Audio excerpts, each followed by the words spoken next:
Now, the greatest radio shows of all time. Suspense. The Shadow Node. Washington calling David Harding, counter-spy. Classic radio theater. The Great Gildersleeve. Fibber McGee and Molly. Dragnet. Gunsmoke. The Lone Ranger. Now, step back into a time machine with your host, Wyatt Cox. Good evening, friends of the Inner Sanctum. An episode of Boston-Blackie starring Dick Kollmar as it was originally broadcast Christmas Eve 1946. This episode of the program entitled The Derailed Gold Train.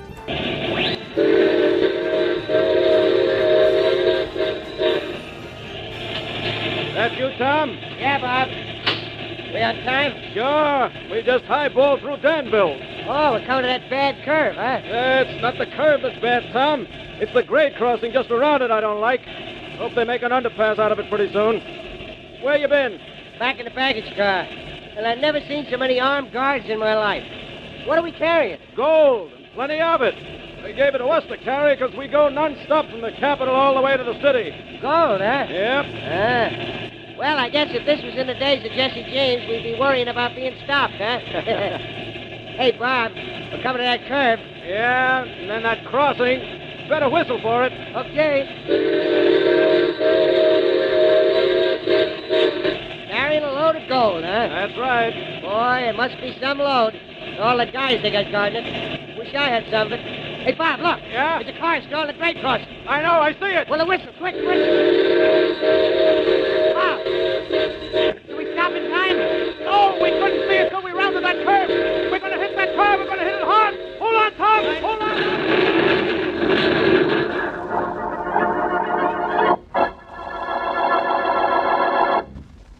And now on to Dick Kollmar as Boston-Blackie. Enemy to those who make him an enemy. Friend to those who have no friend.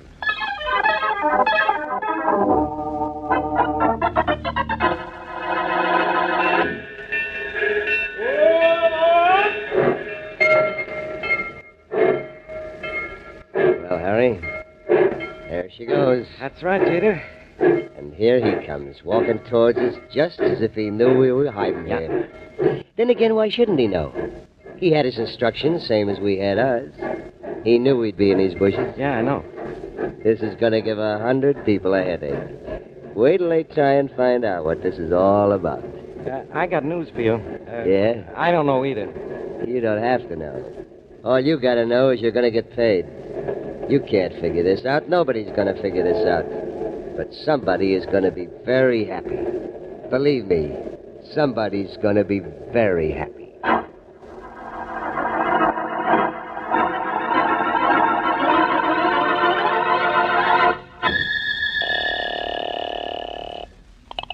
Hello? Hello, Mary. This is Blackie. Oh, hello, Blackie. Are you back in town? No, Mary, I'm not. I'm still down here in Danville. Oh. And what a metropolis. It's nothing more than a crossroads with a railroad station. You must love it down there, then. When are you coming back? Well, that's why I called you, Mary. I've just finished my business here, but there's not another train out of here for 6 hours, so I won't see you until late tonight. Come in. What did you say just then, Blackie? I said come in, and someone just knocked on the door. I'll see you tonight then. Late, Mary. Bye. Bye. Boston-Blackie? Mm-hmm. Well, hello, beautiful. Are you Miss Danville or Mrs. Danville? I'm Margaret Perkins, Blackie. I've heard about you, and I need your help. That's what I like, the subtle approach. But I'm sorry, I'm a little out of my territory in this town of yours. You've got to help me, Blackie. I'm afraid my brother is in some kind of trouble. Sounds to me like he's the one who needs the help, then. Sorry, Miss Perkins, I couldn't. Blackie, please. And that's the kind of logic I like. You think your brother is in trouble? This note he left me when he disappeared yesterday morning. What does it say? Please read it. Okay. It says, goodbye, Margaret. I'm leaving this town for good and with enough money to keep me going for a long time. Don't try to find me. You never will. Signed, Harry. Well, you noticed what this note was written on, I suppose. Yes, the back of a railroad timetable. Mm-hmm. There's a ring drawn around a special train, the Metropolitan Flyer. Yes, I noticed that. Well, it's obvious, Miss Perkins. Your brother is going to the city. There's no point in looking for him around here. Well, that's what I thought. Danville's too small for him to be here without my knowing about it. I'll tell you what I'll do, Miss Perkins. I can't get a train out of here for another 6 hours. But I'm going down to the railroad station to pick up my ticket. Maybe that's a good place to pick up something on your brother, too.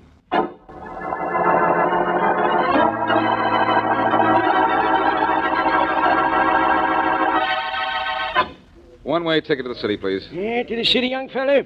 And the train out of Danville today again for another 5.5 hours. Yes, I know that, but I'll get my ticket now. That is, if you don't mind. Well, the only thing I mind is my rheumatism. One way, you say. That'll be $1.50. $1.50.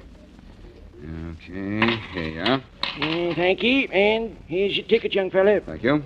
Say, by the way, you didn't see this young lady's brother in here yesterday, did you? Hello, Mr. Washburn. Oh, howdy there, Margaret. Didn't see you.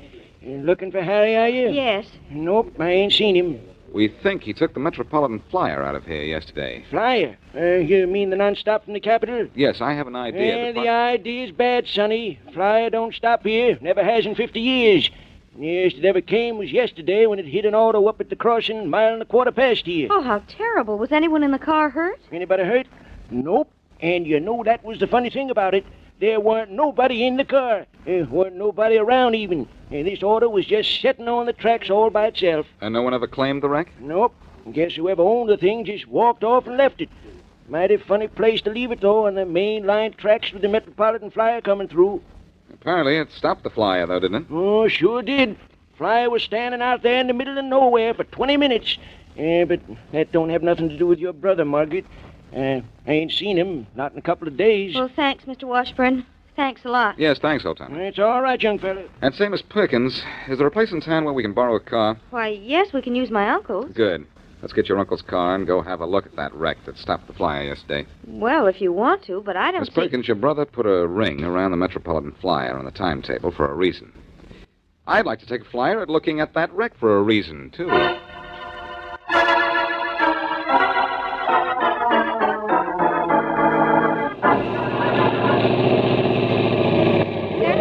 In the ditch beside the track. And what a wreck, too, Miss Perkins.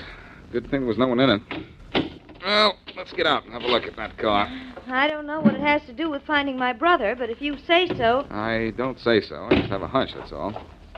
Something very strange about an empty car being left on a grade crossing. If it were out of gas, it could have been pushed off before it was abandoned. Whew. Look at this mess. It's hard to believe it was once an automobile, isn't it? I don't think that it's been classed as much of an automobile for a long time. It must be 10 or 12 years old. Say, here's a door frame with a body number on it. Does that mean anything? It means I might be able to find out who owned this car. I think I'll write it down. 732. Good heavens, what's this terrible mess? That, Miss Perkins, was the engine. The motor number's still visible. I think I'll write that down, too. Why, I thought license plates were the best means of a car identification. They're fairly good, but not much help in this case. This car doesn't have plates. Oh, so it doesn't. That convinces me more than ever that... Say, look at this. Look at what? See this round hole in the motor block here? Yes. Well, that's where the carburetor belongs. And this engine had no carburetor. Is that bad? Well, it isn't good. If you expect to do any driving, an engine can't run without one. Oh. Well, maybe it was knocked off in the accident. Oh, no, this motor hasn't had a carburetor for years. The place it should be attached to is all rusted over here. This car was pushed or towed here and purposely left on the tracks. Well, that means someone wanted it to be hit by the train. But why? Why? To stop the train, of course. But why did someone want to stop that flyer? Well, I'm sure I don't know. Well, I don't either. This might have nothing to do with your brother, but it has me puzzled. The first thing I want to find out is who owned this car.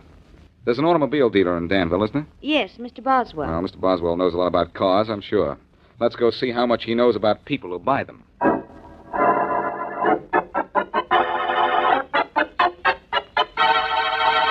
Yes, Blackie, you sold that car yesterday morning at 9 o'clock. At 9 o'clock yesterday morning, Mr. Boswell. And the Metropolitan Flyer comes through Danville at 10. Yes, sir, like clockwork. That means the car was bought just 1 hour before the Flyer hit it and wrecked it. This is getting more interesting every minute. Well, that means the car was bought to stop the train, doesn't it? It wasn't bought for any cross-country tour. It wasn't even in running condition, was it, Mr. Boswell? No, it wasn't, Blackie. The two men who bought it had to tow it away. 2 men bought the car, huh? Did you know them? I knew one of them. It was your brother Harry, Miss Perkins. My brother? Yes, he came in with a fella I've seen before, but don't know by name. think your brother called him Skeet, though, or Pete, or something like that. Well, so Harry and his friend bought that car to stop the Metropolitan Flyer. Okay, here's where I start finding out why that train was stopped.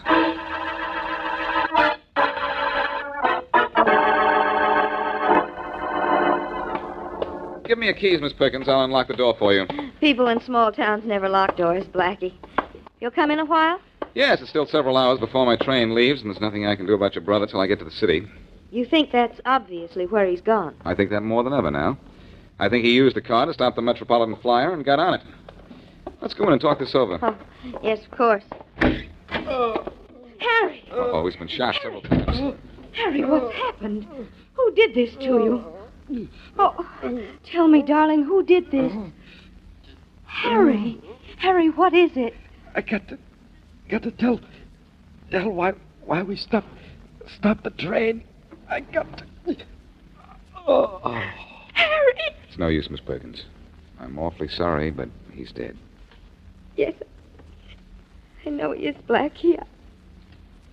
Go ahead. Cry if you want to. It'll do you good. What's this in his shirt pocket here? Looks like a newspaper clipping. This is what Harry was trying to tell us. This newspaper clipping says the Metropolitan Flyer was carrying gold. $1 million in gold. I thought it was something like that. Number, please. Operator, get me Inspector Faraday at police headquarters in the city right away.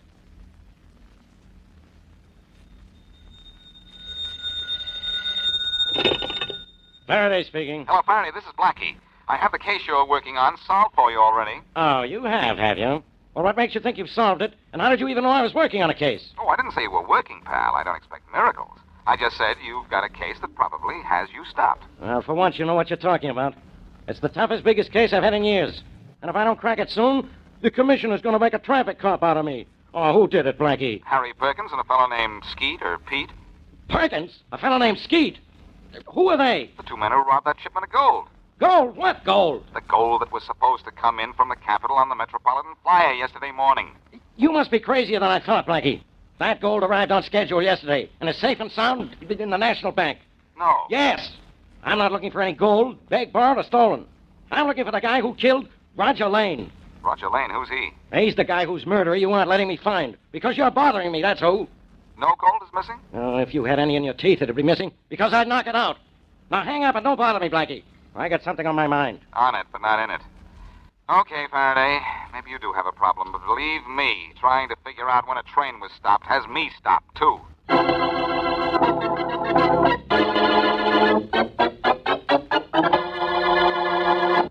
From Christmas Eve 1946, Boston Blackie on Classic Radio Theater with Wyatt Cox. And here's the Cinnamon Bear.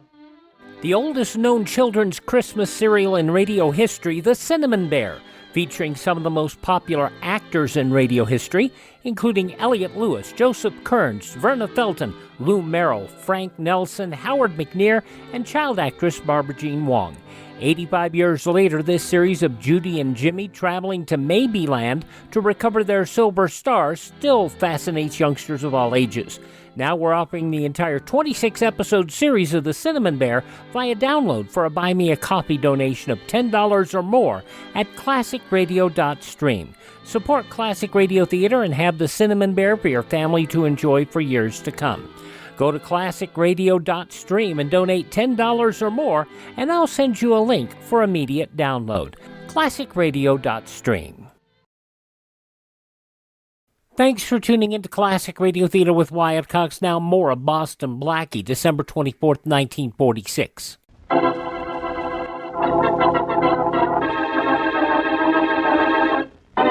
Harry Perkins and a man not yet properly identified bought an old automobile and placed it on a grade crossing, where it was hit and demolished by a non-stop railroad train carrying a shipment of gold. But though the train was stopped, it was not robbed. Later, Harry is shot to death by an unknown assailant. Boston Blackie, working on the case for the dead man's sister and searching for a reason why the train was stopped, comes to the city in search of clues. With him, as he knocks on Mary Wesley's door, is the dead man's sister.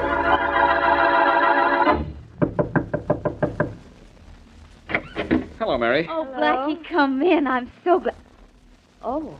Oh, it's not what you're thinking, Mary. Miss Perkins, Miss Wesley? Well, I don't have to say it the other way, too, do I? Oh, of course you don't. How do you do, Miss How do you Perkins? do? Miss Perkins is the girl I told you about on the phone just before I left Danville, Mary. Oh, I see. Oh, Miss Perkins, I'm awfully sorry about your brother. And I know that Blackie will find out who killed him. I hope so. Well, won't you come in, both of you? We will. And, Mary, I'm going to ask you a favor. Of course, Blackie. I want you to keep Miss Perkins here with you for a day or two until I find out who killed her brother. I'm sure his death had something to do with the stopping of that Metropolitan flyer. Harry and his killer stopped that train together for a reason I can't understand.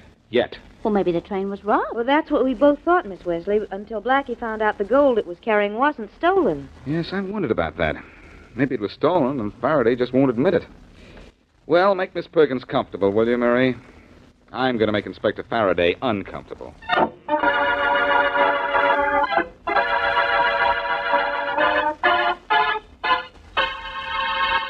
So you think the shipment of gold was stolen off that train, do you, Blackie? Yes, Faraday, and I think it's such a big case the authorities decided to leave you out of it. Oh, is that so? Well, let me tell you something, wise guy. This afternoon I talked to the bank that was supposed to receive that dough, and they got it. Do you hear? They got it. Now beat it, Blackie. I got problems. You always have problems. Now listen to me. I'm not listening to anything. I've got a murder to worry about. Roger Lane was killed this morning at about 7 o'clock, and I know who killed him. Well, that's fine. Arrest the killer, and then let's try to figure out the thing that's got me stopped. Forget it, will you? I've got a killer, and I know his name, Sam Baldwin. I know he killed Roger Lane. Yet I can't break his alibi. Maybe that's because he isn't your killer. Oh. Look, Faraday. There was the Metropolitan flyer standing out there in the country with a couple of $1 million in gold in the baggage car. It was stopped on purpose, but it wasn't for the gold. What was it stopped for? I don't know, and I don't care. Maybe it was on the wrong track. All I know is that if you think that flyer was stopped for the gold, you're on the wrong track, too.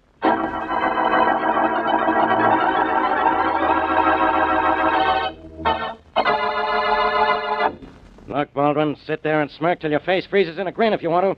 But I know you killed your partner. You know it, huh, Inspector Faraday? Then why don't you arrest me? Because I don't make arrests until I have proof. Until I can slap a charge on a man and make that charge stick. Then why do you bother me? Can you prove I killed Roger? No, but I can prove you had a motive. No, can you? Yes. Lane embezzled from the company. He stole plenty from you. Mm-hmm, so he did. I can also prove it was your gun that killed him, can't I? Yes, you can, Inspector. I admit it was my gun that killed him. But does that mean that I was the one who fired that gun? I say it does. Oh, but how can that be, Inspector? You forget I was in the Capitol. Or I was on my way back from the Capitol when Roger was shot, wasn't I? Yeah, you were. That's why you aren't under arrest. Yet. And why I'll never be under arrest? Do you think a jury would believe that I shot and killed Roger Lane this morning at 7 o'clock when I boarded the flyer in the Capitol at midnight last night and arrived here at 11? Well, man, I was 4 hours outside the city when Roger was killed. You checked with the conductor. He told you when I got on and off. Yes, he remembered you getting off. That's why... Say, Boston-Blackie said something about a train that gives me an idea. You think you have a foolproof alibi, do you, Baldwin? Well, it does prove I couldn't possibly have murdered my friend Roger. Oh, it does it?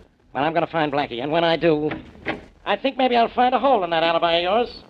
I'll see you later, Baldwin. Mm-hmm. You will, huh?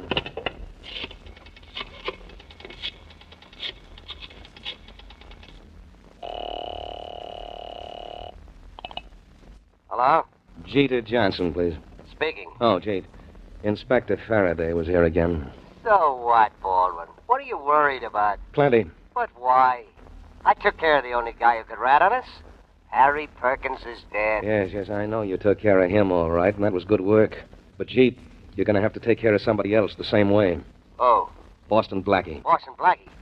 I don't want to mess with that guy. Look, you want to go to the chair for killing Harry Perkins? No, but what does Blackie know about who killed Harry? Nothing yet, but he will pretty soon, because he seems to know something about why you and Harry stopped that train near Danville this morning. What? He knows why we stopped it? I think he does. And if he gets to the police with it, they'll be able to prove that I killed my partner. Uh-oh. And, Jeet, if I go to the chair for killing Lane, you'll go there, too, for killing Harry. I'll see to it. So, don't you think you ought to take care of Blackie? Huh?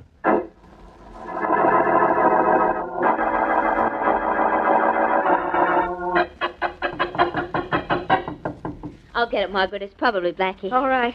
You don't think he has any news, do you, Mary? He might. Blackie solves very difficult cases awful fast sometimes. Yes, I know. Hello, Blackie. Oh, hello. Hiya. You're Boston Blackie's girl. Is he here? No, he's not, but he's expected any minute. Good. I got a tip if he wasn't home, he'd be here at your apartment. I'll wait for him. Well, all right, come in. Thanks. Hey, nice place you got here. Why, Jeter. Jeter Johnson, what are you doing here? Well, Margaret, what are you doing out of Danville? I thought you weren't ever going to leave the place. I'm here because of Harry. He was murdered this morning, Jeter. Murdered?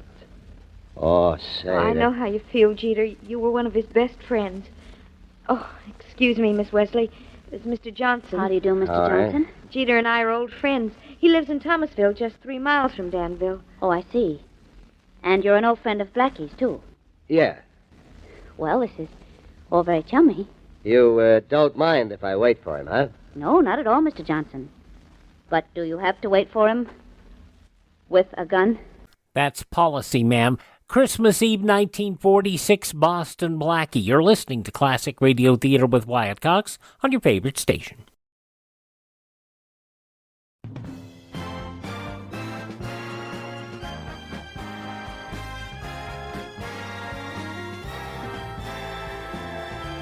Now on Classic Radio Theater with Wyatt Cox, the conclusion of Boston Blackie, Christmas Eve, 1946, where the question had just been asked, but do you have to wait for him with a gun?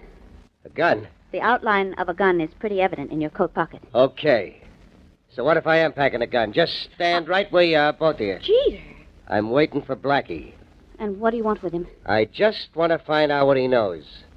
My boss thinks it might be too much. That's why I'm waiting for him with, like you say, Miss Wesley, a gun in my pocket. Now, if he doesn't know anything, the gun stays there. Simple, isn't it? Well, what is it that Blackie is supposed to know about? Why the Metropolitan Flyer was stopped. Oh, I'm sure he doesn't know a thing about that. Now, believe me, he doesn't. Sure, I'll believe you right away. There's Blackie now. He'll tell you that Miss Wesley, I'm getting behind that door in the other room. Let Blackie in, but don't say I'm here. I'll let all three of you have it. Don't forget. Don't worry, I wish I could. Okay, let Blackie in. Yes, but in for what? Margaret, cross your fingers that Blackie doesn't know anything. They're crossed. Good. Hello, Mary. Oh, come in, Blackie. My goodness, you don't know... Mary, I've got it. I got the answer to the whole case. Oh, for goodness sakes, you mean the Afghanistan case, don't you? That's wonderful. Afghanistan? What are you talking about? Afghanistan, Blackie, you know. I do not, but I do know why that train was stopped just north of Danville this morning. That. Who cares about that? Who cares about it? I do, and Faraday is going to care about it, too. Look at this clipping I found in the afternoon paper. It says Thomas Baldwin of the Capitol, brother of Sam Baldwin of this city, bought a small building today. Blackie, that doesn't mean anything. It really doesn't, does it? Mary, stop making those silly faces. I'm serious about this. It's a clue to the whole thing.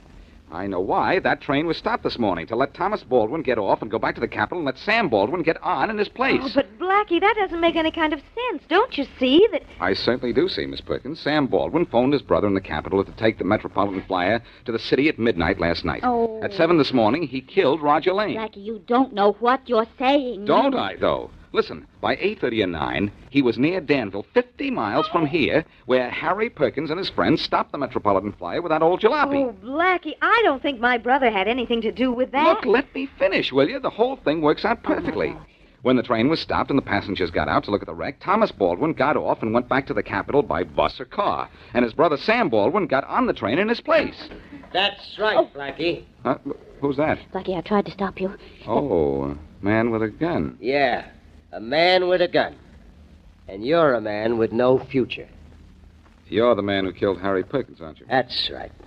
I bought the jalopy with him, only the dealer knew him, so I had to knock off Harry. The name's Johnson. Jeter Johnson. Blackie, I tried to warn you that he was here and tell you not to let on you knew anything about that train. Oh, that was the Afghanistan gag, wasn't You're it? gonna wish you were in Afghanistan in a minute, Blackie. Come on, out the door. You gals, too. We're all going bye-bye. Oh, they're not, pal. But you are, Johnson. What goes here? Drop that gun, you. Oh, no, copper. Not without dropping you first. Wait, You both missed Faraday, but I've got Jeter. Oh, no, you haven't, Blackie. Blackie, look out, he's getting away. Oh, no, he isn't. Oh, Blackie, what a suck. Mary, please, such language. Well, here he is, Faraday, all yours. And Sam Baldwin is going to be yours, too. You know that? Yeah.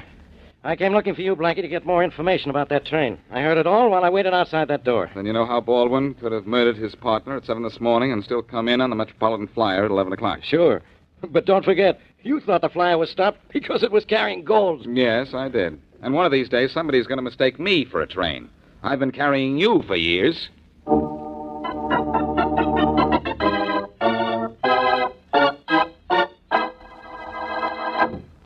From Christmas Eve 1946, Boston-Blackie on Classic Radio Theater with Wyatt Cox. Now on Classic Radio Theater with Wyatt Cox, this is a show we usually air on our Christmas on the Radio program, but I had to include it in this one because if you're hearing this, you're not hearing Christmas on the radio, most likely. An episode of the Treasury Star Parade, Lionel Barrymore, in A Modern Scrooge. This is written Christmas Eve, December 24th, 1942, as they try to raise money for war bonds.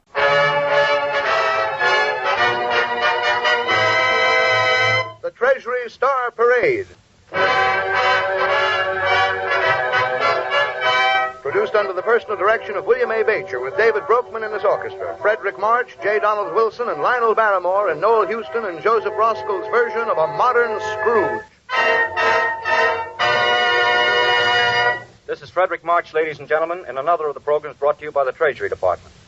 How many of you remember Dickens' A Christmas Carol? You all do, of course. Well, today we've got a story for you that's a little reminiscent of it. Our central character is old Jeb Creaker, the biggest grouch in Mohawk, a Scrooge, skinflint. In short, a trying neighbor. I am what I am, the biggest tire dealer this side of Glen Cove Springs. And by my own effort. Jeb never married, of course. Women? He had his own ideas about them. Ain't worth the keep, if you want to know my opinion. Twilight baseball? I voted against it, and by gad, I'll do it again. Mrs. Appleby's dog? Ought to lock him up. Muzzle won't do. I'll go to court about that. And as to war bonds, well, just listen. Pete Brady, the postmaster, was incautious enough to mention the matter while Jeb was stopping by for his mail one day. Now, you mind your own business, Pete Brady, and let me take care of mine. All right, Jeb. Consider I never mentioned it. Just asked because, well, you're about the only one in town hasn't. Now take Jim Millock here. Just bought his fifth. Sixth, Pete. Darn good items to collect these days. Best investment in the world. Loosen up, Jeb. You can afford it. Buy and sell the town if you want to. You keep out of this, Jim Millock. Let you know what I can afford. How'd you like to be in tires? Priorities. Lord. Besides, I didn't ask for this war. Didn't any of us ask for it, Jeb. But I reckon we better have the answer for it. Only takes $18.75 for a war bond, Jeb. Only? That'll buy a lot of things Uncle Sam's needing mighty bad. Such as? Well, such as army shoes and socks, I reckon. Warm gloves, maybe. Machine gun cartridges. Buy all that for who? Some soldier. Maybe for your own nephew, Pearlie, Jeb. Now, you leave my nephew out of this. The less said about that scamp, the better. And since you're so smart, I'll tell you something else. $18.75 will buy. It'll pay my grocery bill for a month. It'll buy me a new drain pipe for the house, 2 tons of coal, 3 pairs of shoes, new upper teeth. War bond. All the way home, Jeb kept muttering to himself. And when he got home, he was still boiling. He sank wearily into a parlor chair and talked a blue streak to himself. You see, Jeb lived alone. He ate alone, slept alone, planned alone, and talked to himself. My nephew, Pearlie. If David hadn't been so free with his money, he wouldn't have left Pearlie without no money when he died. None of my responsibility. Only $18.75. Only. And that's the way the evening went. Outside, a storm was coming up, and Jeb Creaker prepared to go to bed. He put on his nightshirt, turned down the covers. But before he turned out the light, he did a strange thing. He counted out $18.75 from his wallet, laid it on his night table, and stared at it intently, grumbling all the while. Only. That's a heap of money. There was a distant rumble of thunder. Jeb shivered, turned off the light, climbed into his creaky bed. Sure. another thing. 1875 would buy a new set of springs for this bed. With that, Jeb Creaker was off to sleep and his dreams. But Jeb had eaten cucumbers for supper, and they never did agree with him. Ah, priorities. Pearly. Jeb Creaker. Jeb Creaker. Huh? What's that? Ah, must be dreaming. There isn't much time. There isn't much time. Who's in this room? Who are you? Ah, it must be the wind. No time. No time. No time. Say, who are you? And why do you keep on saying that? Don't you know me, Jeb? No. Don't you recognize me, Jeb? Mercifully. You look like... Yes, I am. No, you can't be. Not David. Yes, David. Your brother, David. But you're dead. You can't come back like this, David. It's indecent. 13 years. I had to come back, Jeb. My boy, Pearly. Yes. A fine lad. A fine lad. You didn't take care of him, even though you gave me your solemn promise on my deathbed. Davy, listen to me now, please. Don't be hard on me, Davy. You know I ain't got much. The priorities and all got me. Don't come near me, Davy. Don't you touch me. Get away from that table. Leave my money alone. You didn't do right by my boy, Pearly. What's all this got to do with my 1875? What's one thing got to do with... Everything, Jeb. Everything. Hey, come back here with that money. Come back here. There's no time. No time. Help! Help, please! Jeb, in hot pursuit, scrambled out of his bed after the strange apparition, out of the window and into the night. Stop me! Stop me! No time. No time. No What a time. silly answer. My feet! As Jeb cried out with pain, he realized in grave dismay that he was running through the streets in his bare feet, wearing only his nightshirt. My God, look at me. But he couldn't stop now. On and on they went, until they came to a beautiful white building with a high dome. And David flew up an enormous flight of stairs. After him panted a winded Jeb. Stop. Stop, I say. Up until he was ready to collapse. The steps seemed to reach to heaven. And at the top, Jeb caught his breath and looked about him. Where's he? Where'd he go? Dad, this is the United States Congress. And me in my nightshirt. Suffering cat. Suddenly, he saw his eerie brother dart into a vast room filled with men in tumultuous debate. Jeb didn't dare go in. He was hardly dressed for the occasion.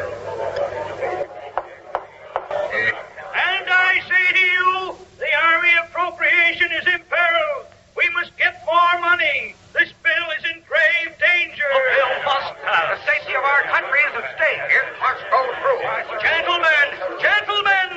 Gentlemen of the Congress, I have here $18.75 of Jeb Creaker's to be appropriated.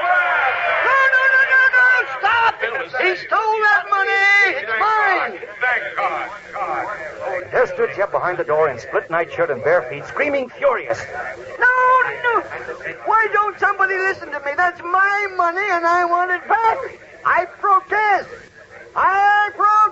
Old Jeb Creaker was fit to be tied. The bill passed. A slip of paper was given to David, who sped off like the wind. A night-shirted Jeb on his coattails, racing through space again.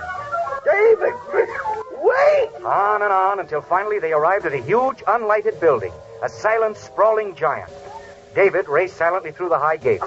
By the time a weary Jeb entered, the building was suddenly ablaze with lights, and the voice of the foreman could be heard shouting excitedly to his men.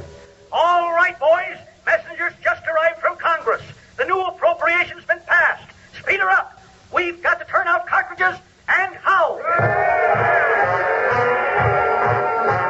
Percussion cap. Motor igniter. Speed her up. Hurry. It's getting late. David, why do you do this to me? Corda job. Shalloon bag. Belt wad. Speed her up. David, I admit it. I did neglect Pearly, but I ain't got much priorities, no. Hurry. It's late.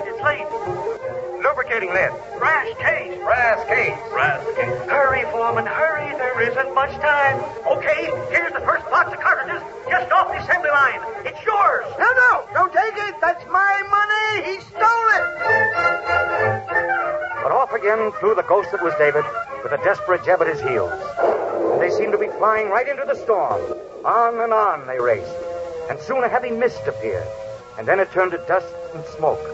And the earth became charred, and barbed wire was everywhere.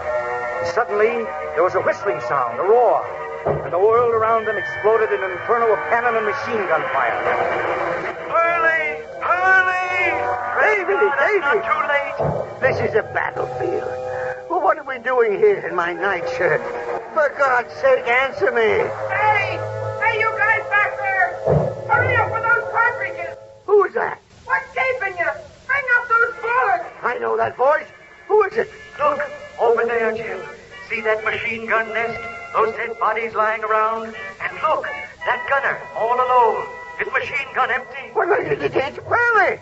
It's Pearlie! Hurry up with that ammunition! They're coming at me with bayonets! I can't stop without ammunition! He's calling for bullets, man alive. Why aren't you taking the bullets? I haven't got any bullets. Yes, you have right in that box. Not anymore, Jeb. Look. Money. Your money. Greenback. Yours. Silver. Yours. 1875. Take it. Hurry! Hurry! But I don't want the money here. Take it and give me the bullets. I'm sorry, Jeb. Money can't buy bullets on a battlefield. Hurry! For God's sake, hurry! But we can't stand here and watch him die, Davy. He's your son. He's my own flesh and blood.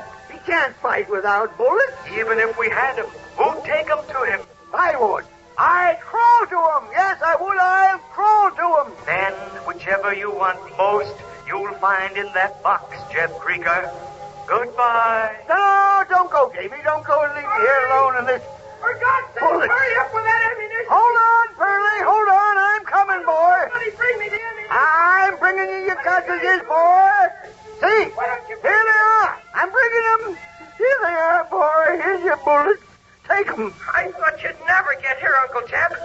Thank God you made it in time. Now watch me.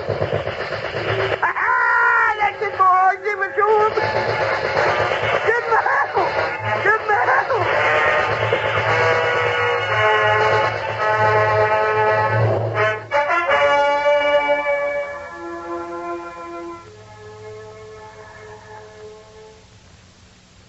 Any mail for me this morning, Pete? Well, let's see, Jim. Millock. No, not a thing. Morning, Jeb Krieger. Morning, Jeb. Morning. Looking kind of peaky, Jeb. Have a bad night? Yeah, something I had, I guess. Pete, here's a package I want to send out to my nephew, Pearlie. Some warm gloves and socks and such. Why, Jeb. Well, what in thunder you gaping at? Can't I look out for my own kith and kin without you gawking? I want you to fix me up about $500 worth of them war bonds. 500? And look here. Don't you go telling everybody I gone soft. This is strictly a present from my nephew, Pearlie. I'm still keeping my money in the family. You never said truer words, Jeb. It's being kept in the family.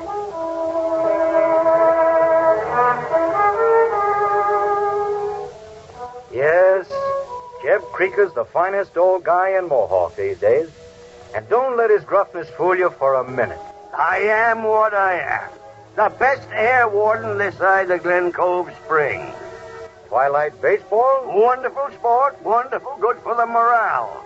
Mrs. Appleby's dog? Nicest mutt in town. Well curbed. And as for war bonds, just listen. Darn good items to collect these days. Best investment in the world. I'm getting in on them.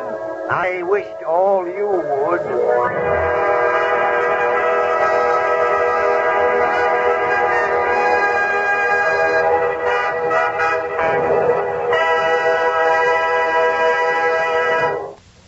Yes, the purchase of war bonds has become the most important objective in the life of Jeb Krieger and millions of other Americans who are now investing at least 10% or more of their total incomes in war bonds and stamps.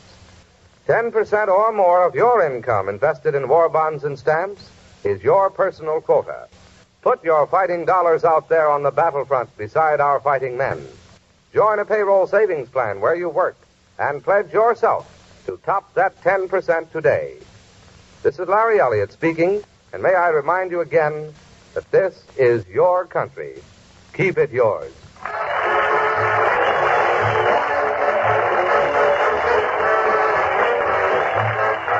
The United States Treasury Department thanks the distinguished artists who gave their talents to this performance. Mr. Frederick March, Mr. Lionel Barrymore, the Hollywood Victory Committee, through whose courtesy these appearances are made possible, and this station for the use of its facilities. The orchestra and chorus were under the direction of David Broekman, production by William A. Bacher, and this is Paul Douglas speaking.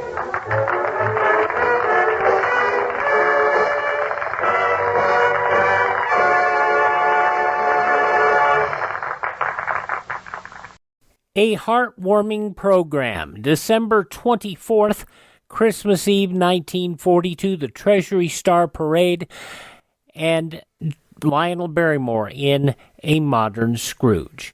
Thank you so much for making us a part of your day. Thank this station. Support their advertisers. It's their kindness and courtesy that allow us to be with you each and every time we roll around here on your favorite radio station. And if you miss a day, you don't have to miss a single show. All of our shows are available on demand at classicradio.stream. That is classicradio.stream. You can stream our shows. You can learn about building a classic radio collection of your own. You can contact me there, and you can always find our social media links there, and you can buy me a coffee. Now, the Buy Me a Coffee money goes to help us keep our distribution channels alive and helps us acquire additional classic radio programs for us to bring to you here. And by the way, check the tab on there that's labeled Extras, because we usually have something available for an extra donation that you can have some shows of your own. So check that out at classicradio.stream. And have yourself a great Christmas. Tell all your friends the great radio shows are right here at this spot on the dial. Classic Radio Theater with Wyatt Cox on your favorite radio station.